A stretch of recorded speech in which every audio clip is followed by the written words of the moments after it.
SSC পরীক্ষার result publish হবে আগামী 10 জুলাই অর্থাৎ বৃহস্পতিবার।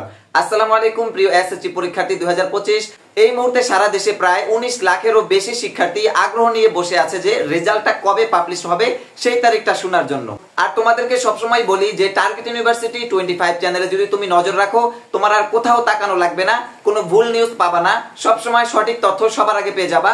শত জল্পনা কল্পনার প্রহর গুণা কিন্তু তোমরা এখন শেষ করে ফেলছো। এতদিন পর্যন্ত তোমাদেরকে নির্দিষ্ট কোনো ডেট শিক্ষা বোর্ড থেকে দেয় নাই, এরপরে আন্তঃশিক্ষা বোর্ড থেকে ঘোষণা করা হয় নাই। 13 তারিখ, 15 তারিখ, 17 তারিখ এরকম বিভিন্ন ধরনের তারিখ তোমরা শুনছো, কিন্তু সবশেষ এই মাত্র ঘোষণা আসলো যে তোমাদের রেজাল্ট আগামী 10 জুলাই পাবলিশ করবে। দেখো, আমরা ওয়েবসাইটগুলোর দিকে এত ভালোভাবে নজর রাখি যে তারা কখন কোন সময় কোনো তথ্য যদি তোমাদেরকে দিয়ে দেয় সেটা যেন তোমাদেরকে সঠিক সময় তাৎক্ষণিকভাবে জানিয়ে দিতে পারি। আমি এই মাত্র 11টা 50 মিনিটে এই নিউজটা পাবলিশ হয়েছে। আমি তোমাদেরকে নিউজটা স্ক্রিনে দেখাচ্ছি। আমি এখন ভিডিও করতেছি, 12টা বাজছে, 11টা 50 মিনিটে তোমাদের এই তথ্যটা জানিয়েছে। এখানে দেখো বলে দিয়েছে, চলতি বছরের এসএসসি ও সমমানের পরীক্ষার ফলাফল প্রকাশিত হবে আগামী 10 জুলাই। আন্তঃশিক্ষা বোর্ড সমন্বয় কমিটির সভাপতি এবং ঢাকা মাধ্যমিক ও উচ্চ মাধ্যমিক শিক্ষা বোর্ডের চেয়ারম্যান অধ্যাপক ডক্টর খন্দকার এহসানুল কবির এই তথ্য জানিয়েছেন।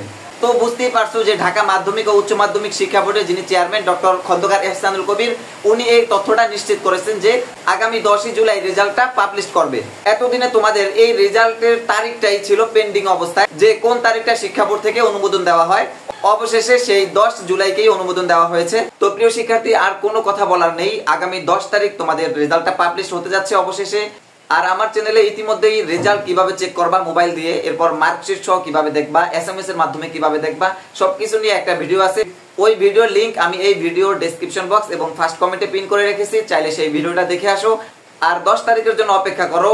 তোমাদের জন্য অনেক অনেক শুভকামনা রেখে এখনকার মতো এখানেই বিদায় নিচ্ছি। আর ভিডিওর শেষে বরাবরের মতোই বলবো, চ্যানেলটি যদি তুমি এখনো সাবস্ক্রাইব করে না থাকো, এখনই সাবস্ক্রাইব করে পাশে থাকা বেল আইকনটি অন করে রাখো। শিক্ষা সংক্রান্ত সকল তথ্য সঠিক সময় সবার আগে পৌঁছে যাবে তোমার কাছে। এখনকার মতো এখানেই বিদায় নিচ্ছি। আল্লাহ হাফেজ।